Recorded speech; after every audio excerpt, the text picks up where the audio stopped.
Hello students. तो आज अपन metal carbonates में स्ट्रक्चर पढ़ेंगे और प्रॉपर्टीज पढ़ेंगे। तो ये स्ट्रक्चर्स वैलेंस बॉन्ड अप्रोच पे बेस्ड है। तो आपको जैसे पता है कि एक मेटल होता है और एक कार्बोनिल होता है। और ऐसे मेटल्स आपके आयरन हो सकते हैं, वेनेडियम हो सकता है, क्रोमियम हो सकता है, स्कैंडियम हो सकता है, कोई भी मेटल हो सकता है। बेसिकली ये ट्रांजिशन मेटल्स होंगे और यहाँ पर सबके साथ कार्बोनिल जुड़ा होगा। अब मेटल और कार्बोनिल अलग अलग कॉम्प्लेक्सेस बनाएंगे, उन कॉम्प्लेक्सेस के क्या स्ट्रक्चर होंगे वो हमें देखना है। तो आपको पता है कार्बोनिल में तीन बॉन्ड होते हैं, एक सिग्मा और दो पाई बॉन्ड्स, है ना। तो जब ये बॉन्डिंग होती है मेटल और कार्बोनिल में, ये तो आपका जनरल स्ट्रक्चर है, ठीक है, ये न्यूट्रल है। बट बैक बॉन्डिंग के कारण, क्योंकि लिगेंड हमेशा मेटल को अपने इलेक्ट्रॉन्स देता है तो सिग्मा बॉन्ड बनती है, बट मेटल के पास भी फिल डी ऑर्बिटल्स होते हैं जिसके कारण ये किसको, लिगेंड को इलेक्ट्रॉन दे सकता है, जिस वजह से पाई बॉन्ड बनता है। इसलिए आप ये वाला स्ट्रक्चर देखो, तो यहाँ पर आपको मेटल और कार्बोनिल के बीच में ये स्ट्रक्चर मिलेगा, है ना। तो ये मतलब होता है कि एक बॉन्ड बन रही है, ये वाली एक बॉन्ड ब्रेक हो रही है ना। तो ये स्ट्रक्चर भी दिखाया जाता है एक्सप्लेन करने के लिए कार्बोनिल्स को। तो आप देखोगे कि कार्बोनिल में कैसे हाइब्रिडाइजेशन होता है ना। तो कार्बन का तो आपको पता है इलेक्ट्रॉनिक कॉन्फ़िगरेशन 6 है। एटॉमिक नंबर तो 1:2s2 2p2। अब 2p2 है, तो आपको पता है 2p2 में टू एक होगा 2px, एक होगा py, एक होगा pz, है ना। दो इलेक्ट्रॉन्स हैं इसमें और ये एम्प्टी है। अब ये ग्राउंड स्टेट है।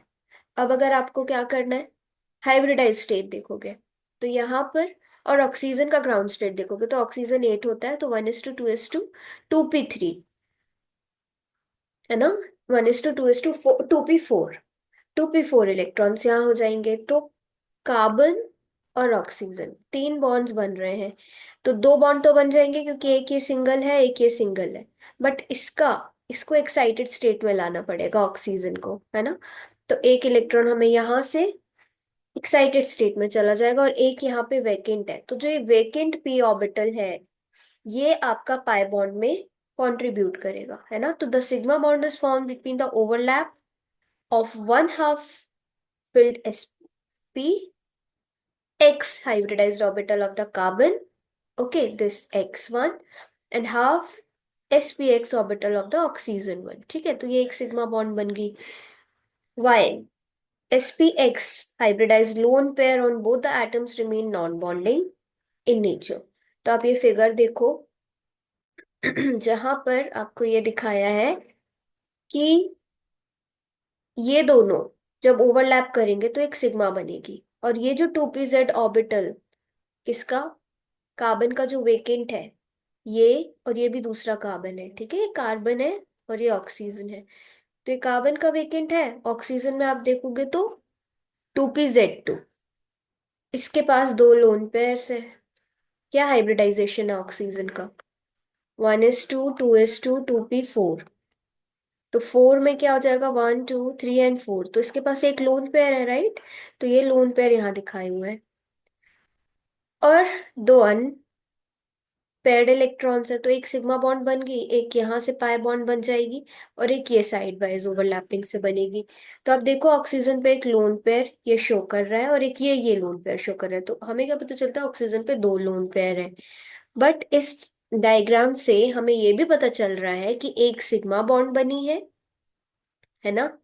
ऑक्सीजन अपने लोन पेयर्स, अपना जो इलेक्ट्रॉन है उससे कार्बन के साथ ओवरलैप करके ये सिग्मा बॉन्ड बना रहा है, ये एक पाई बॉन्ड है और एक ये पाई बॉन्ड बनेगी, ठीक है। तो इस तरीके से मेटल कार्बोनिल जो सीओ है, ये सी है ये ओ है, उसके ऑर्बिटल्स ओवरलैप करके बॉन्ड बनाते हैं। अब आपको यहाँ पे स्ट्रक्चर्स देखने हैं, जैसे हेक्सा कार्बोनिल क्रोमियम का क्या स्ट्रक्चर होगा, तो उसको हमें निकालने के लिए हाइब्रिडाइजेशन पता होना चाहिए।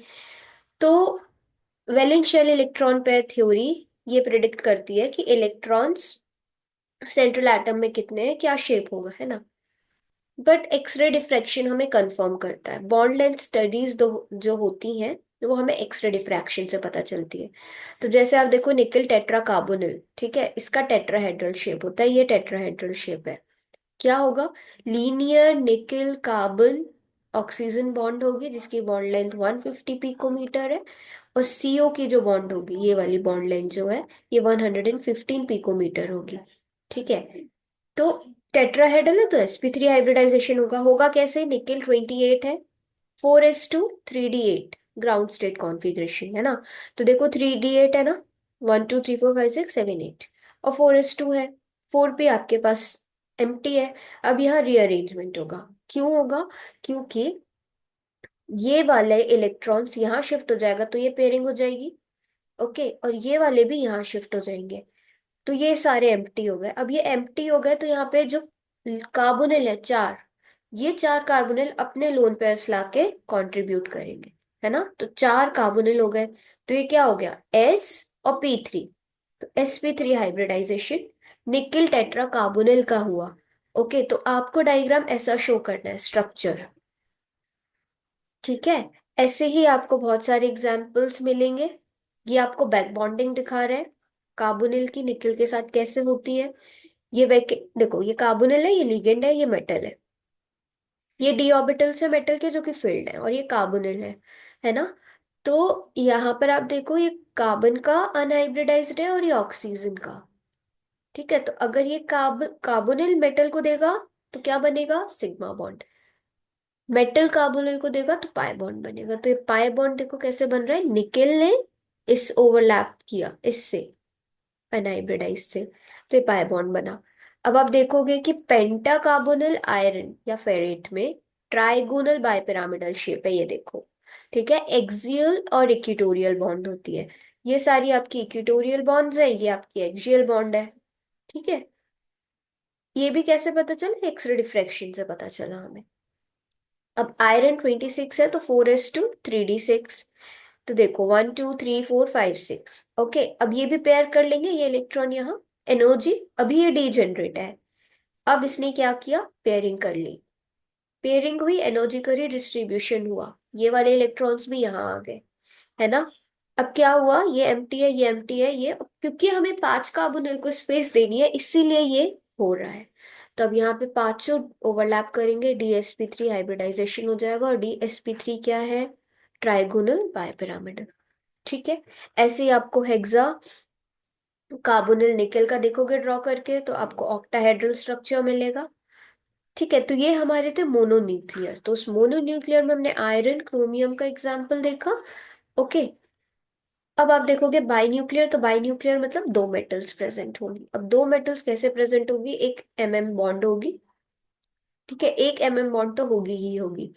तो आप ये देखो, एक से ज्यादा भी हो सकती है बट एक तो होगी। तो मेटल मेटल बॉन्ड्स है, तो दो मेटल है तो ये बाई न्यूक्लियर है। यहाँ देखो तीन मेटल है, ट्राई न्यूक्लियर हो गया। इस तरीके से इसके बाद वाले चैप्टर में आप इनकी IR फ्रीक्वेंसीज के बेस पे डिसाइड करोगे आगे जाके कौन सा स्ट्रांग है कौन सा वीक है, बहुत सारी चीजें। ठीक है। तो अब आप बाई न्यूक्लियर में मैग्नीज का एग्जाम्पल लेके इसका स्ट्रक्चर देखोगे। Mn2CO10 है। ये कैसे बना हो सकता है? Mn2CO10 है ना, तो मैं इसको ब्रेक करूं तो एक Mn लिख सकती हूँ, CO5। ऐसे अगर मुझे दो मॉलिक्यूल्स मिल जाए तो मुझे Mn2CO10 मिल जाएगा, है ना। तो ये कैसे बना होता है? टू स्टैगर्ड कॉन्फॉर्मर्स इसके ज्वाइन होते हैं। किससे? मैग्नीज मैग्नीज डायरेक्ट बॉन्ड होती है। ठीक है। एक मैग्नीज पांच कार्बोनिल से जुड़ा होता है। ऐसे ही अगर दो मैग्नीज एक पाथ से और एक पाथ से जुड़ जाए तो ये आपका Mn2CO10 बनाता है। ये कंपाउंड डायमैग्नेटिक है। अच्छा, डायमैग्नेटिक पैरामैग्नेटिक कैसे पहचानना है? अगर एक अनपेयर्ड इलेक्ट्रॉन रहता है तो पैरामैग्नेटिक है। अगर एक भी अनपेयर्ड इलेक्ट्रॉन नहीं रहता है तो आपका डायमैग्नेटिक है। जैसे कि ऊपर वाले सारे एग्जाम्पल्स आपके जो हमने मोनोन्यूक्लियर में देखे, वो हमारे क्या थे? डायमैग्नेटिक। क्योंकि आप यहाँ देखो, है ना, लोन पेयर मतलब पेयर्ड है। इसके ऊपर वाले जितने भी हमने देखे सारे, ये वाला भी, निकिल का भी, निकिल टेट्रा कार्बोनिल पेंटा कार्बोनिल फेरेट, और ये हेक्सा कार्बोनिल निकिल, सब हमारे हेक्सा कार्बोनिल निकिल का चेक करना पड़ेगा बट वो दोनों कंपाउंड्स हमें डायमैग्नेटिक ही मिले। अब यहाँ पर आप देखो कि ये डायमैग्नेटिक है। कैसे डायमैग्नेटिक है हम आगे देखते हैं।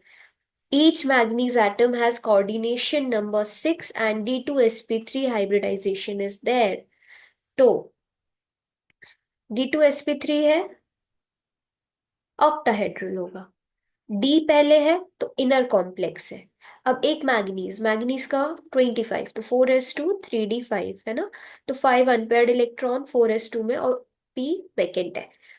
अब हमने फिर से रीडिस्ट्रीब्यूशन कर लिया, हमें कितने कार्बोनिल चाहिए, 5 चाहिए, तो हमें 5 स्पेसेस चाहिए, है ना, वेकेंट चाहिए। तो ये से हो जाएगा, ये से हो जाएगा, एक हमें फिर भी बचेगा और एक हमने यहाँ ले आए। तो ये एक अनपेयर्ड बचा है, और बाकी ये 5 कार्बोनिल आ गए। Okay, carbonyl carbonyl carbonyl carbonyl, D2sp3 हो गया। तो ये क्या था, MnCO5। बट एक और Mn ऐसे ही ओवरलैप करेगा सेम हाइब्रिडाइजेशन से, और 5 कार्बोनिल मिलेंगे। तो इसके पास भी एक अनपेयर्ड है, तो ये Mn ओवरलैप करके Mn बॉन्ड बनाएगा, that is metal metal bond. ठीक है। इसकी बॉन्ड लेंथ होती है 279 पिकोमीटर्स। तो अभी भी इसके पास कोई अनपेयर्ड इलेक्ट्रॉन्स तो बचे नहीं, क्योंकि इसने तो ओवरलैप कर लिया। तो अभी भी ये डायमैग्नेटिक ही होगा। ठीक है। अब आप देखो इसका स्ट्रक्चर, ये एक MnCO5 है, ये मेटल 1 2 3 4 5। ये दूसरा मेटल मैग्नीज, इसके भी 5। अब ये दोनों ओवरलैप करके ये इसका स्ट्रक्चर है, Mn2CO5 का। ठीक है, बहुत इंपॉर्टेंट है, इनके स्ट्रक्चर्स आपको आ सकते हैं, और हाइब्रिडाइजेशन निकालना भी आ सकता है एग्जाम में। ऐसे ही आप Fe2CO9 का देखोगे, तो इसमें भी टर्मिनल और ब्रिजेस CO प्रेजेंट होता है, ये कंपाउंड भी डायमैग्नेटिक है। अब कैसे होगा वो भी अपन देखते हैं। 3 ब्रिजिंग है, 3 टर्मिनल है। ब्रिजिंग की लेंथ ज्यादा होती है टर्मिनल से, और इसमें आयरन का कोऑर्डिनेशन नंबर कितना है, 7 है। वहां पर मैग्नीज का कोऑर्डिनेशन नंबर कितना था, 6 था, है ना। कैसे 6 था,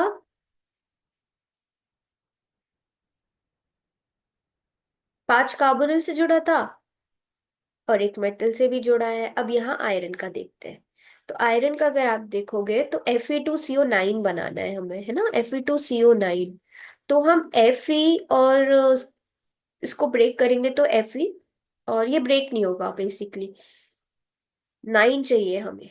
बट वो 10 था, तो 5 इधर 5 उधर हो गया था। राइट, इसको अगर हम देखें, तो ये आयरन है, iron is 26, so 4s2 3d6।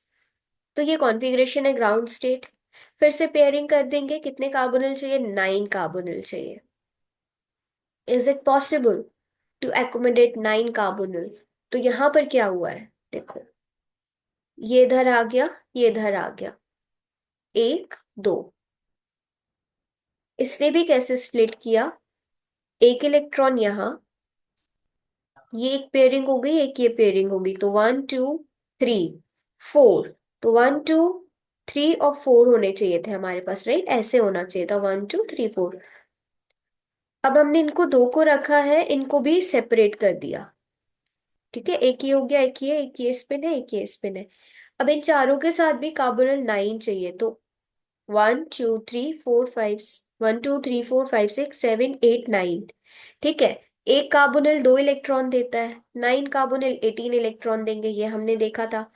तो अभी यहाँ क्या हुआ, कि ये हो गए हमारे 1 2 3 4 5 6 कार्बोनिल कार्बोनिल कार्बोनिल।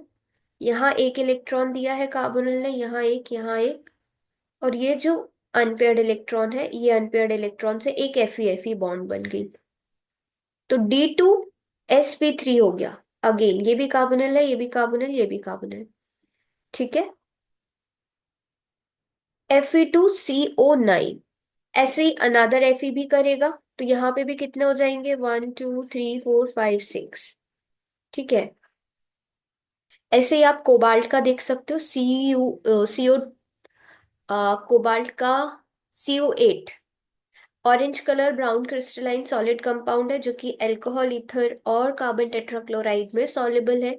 तो पोलर में भी सॉल्युबल है, नॉन पोलर में भी सॉल्युबल है ना, जैसे कार्बन टेट्राक्लोराइड और ईथर। फिर आइसोमेरिक फॉर्म में भी एग्जिस्ट कर सकता है, एक में ब्रिजिंग स्ट्रक्चर हो सकता है, एक में नॉन ब्रिजिंग स्ट्रक्चर हो सकता है। आप ये देखो, ये ब्रिजिंग स्ट्रक्चर है, ये नॉन ब्रिजिंग स्ट्रक्चर है।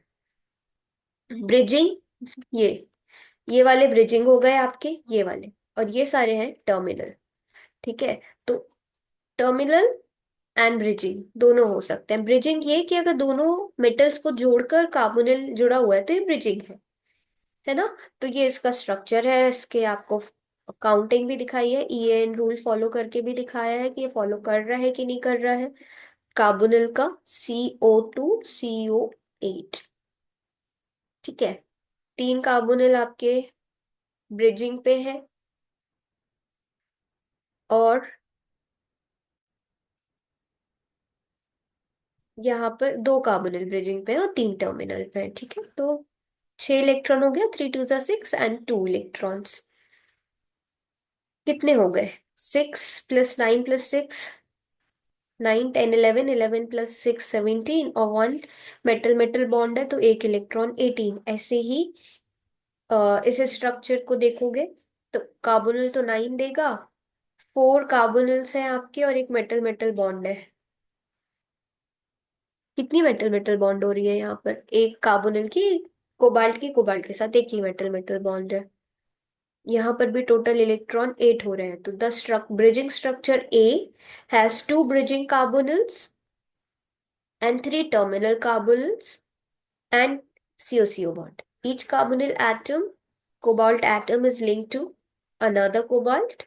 3 terminal and 2 bridging groups give a coordination number 6, indicating D2sp3। इसमें भी D2sp3 होगा कैलकुलेट करोगे तो। ठीक है। फिर इसका स्ट्रक्चर देखोगे तो अभी देखते हैं कैसे आया। तो फ्री कोबाल्ट है ना। कोबाल्ट का atomic number, scandium titanium vanadium 27। सो कोबाल्ट का 4:3d7 है ना। 1 2 3 4 5 6 7 ये उसका ग्राउंड स्टेट हो गया। अब फिर से हम एक्साइटेड स्टेट में ले जाते हैं, तो वैसे यहाँ के इलेक्ट्रॉन्स हायर लेवल पे जाते हैं बट हमें वेकेट कराने हैं अगेन 8 के लिए, है ना। तो एक के पास तो 4 जाएंगे, सीओ CO4 ये हो जाएगा। तो एक कोबाल्ट 4 के साथ ओवरलैप करेगा तो 1 2 3 4 sp3। बट हमने पेयरिंग भी करानी है तो ये इधर आएगा। तो एक पेयर ये हो गया, एक अनपेयर्ड बचेगा, एक पेयर यहाँ आ गया। ये जो अनपेयर्ड बचा है ये किसके साथ करेगा? मेटल मेटल बॉन्ड बनाएगा दूसरे कोबाल्ट के साथ। ठीक है। फिर ये हो गया, यहाँ पे आ गए 4 कार्बोनिल, यहाँ पर भी आ गए 4 कार्बोनिल। तो आप देखोगे हाइब्रिडाइजेशन क्या हुआ, क्योंकि ये भी इन्वॉल्व है, मेटल मेटल बॉन्ड भी बना रहा है और एक अनहाइब्रिडाइज भी है, अनपेयर्ड इलेक्ट्रॉन है। तो D2sp3 इलेक्ट्रॉन इसके भी हाइब्रिडाइजेशन इसका भी हो गया। ठीक है। तो ये आपके बेसिकली स्ट्रक्चर्स थे। देन प्रॉपर्टीज ऑफ मोनोन्यूक्लियर और पॉलीन्यूक्लियर में आपको फिजिकल प्रॉपर्टीज देखनी है। ठीक है। कि इनके फिजिकल प्रॉपर्टीज में आप देखोगे कि एक एक्सेप्शन आता है इसमें, with the exception of mononuclear carbonyl of iron group and nickel tetracarbonyl, all known carbonyls are solid। ठीक है। except iron group और nickel, all the known carbonyls mononuclear are solid apart from vanadium। Vanadium का जो carbonyl है black colour, black green colour का होता है, तो ये सब याद करने वाली चीजें हैं। ग्रीन कलर का होता है। मोनोन्यूक्लियर कार्बोनिल्स कलरलेस होते हैं, पॉलीन्यूक्लियर ज्यादातर कलर्ड होते हैं। इनका कलर डार्कर होता जाता है जैसे जैसे मेटल एटम्स बढ़ते हैं। पेंटा कार्बोनिल फेरेट इज कलरलेस, आप देखोगे कभी कभी पेल येलो भी मिलता है। फिर इसका अगर आप बाई न्यूक्लियर कॉम्प्लेक्स देखोगे तो ये गोल्डन येलो बनाता है। और अगर ये पॉलीन्यूक्लियर हो गया, like more than 2 metals are present, तो ये बहुत ज्यादा डार्क ग्रीन कलर का हो जाता है। सो इनमें कोवलेंट भी कैरेक्टर भी होता है, कोवलेंट बॉन्ड्स भी होती हैं। तो ये इनसॉल्युबल है वाटर में बट सॉल्युबल है ऑर्गेनिक सॉल्वेंट में, जैसे कार्बन टेट्राक्लोराइड। एक और एक्सेप्शन, इसको छोड़ के सारे ही डायमैग्नेटिक है। ठीक है। मोनोन्यूक्लियर। अब मोनोन्यूक्लियर मेटाकार्बोनल्स क्या होते हैं? हाईली सिमेट्रिकल है, पॉलीहेड्रल कोऑर्डिनेशन स्ट्रक्चर होता है। हमने देखा ज्यादातर इनका या तो टेट्राहेड्रल स्ट्रक्चर था या ऑक्टाहेड्रल था, वो दोनों ही सिमेट्रिकल है। फिर आप देखोगे hexa coordinate chromium, molybdenum and tungsten के अगर कंपाउंड्स हैं कार्बोनिल के, तो इनका ऑक्टाहेड्रल स्ट्रक्चर ये ज्यादातर प्रेफर करते हैं। पेंटाकार्बोनिल, फेरेट का तो ट्राइगोनल बाइपिरामिडल देखा था हमने, ऐसा, और दो ऊपर थे, राइट। निकल टेट्राकार्बोनिल का टेट्राहेड्रल स्ट्रक्चर होता है। फिर there are number of cluster metal carbonyl compounds with metal metal bonds joining three और मोर मेटल्स। तो थ्री और मोर मेटल्स में क्या होगा, यहाँ पर टर्मिनल और ब्रिजिंग वाली कंडीशन आ जाएगी। म्यू दिखाता है कि म्यू सीओ लिखा है, मतलब ये ब्रिजिंग पे प्रेजेंट है। तो आपको कभी कभी दे सकते हैं कि म्यू टू कार्बोनिल, मतलब इधर भी एक कार्बोनिल है, इधर भी एक कार्बोनिल है, इधर मेटल है, इधर मेटल है। तो आपको ये देखना है, और इस तरीके से आपसे स्ट्रक्चर्स भी पूछ सकते हैं वो, ठीक है। फिर ये कुछ आपको एग्जाम्पल दिए हैं मेटल कार्बोनिल और इनकी प्रॉपर्टीज के, जैसे ये ब्लैक कलर का है, ये वाइट सॉलिड है, वाइट सॉलिड। ओके।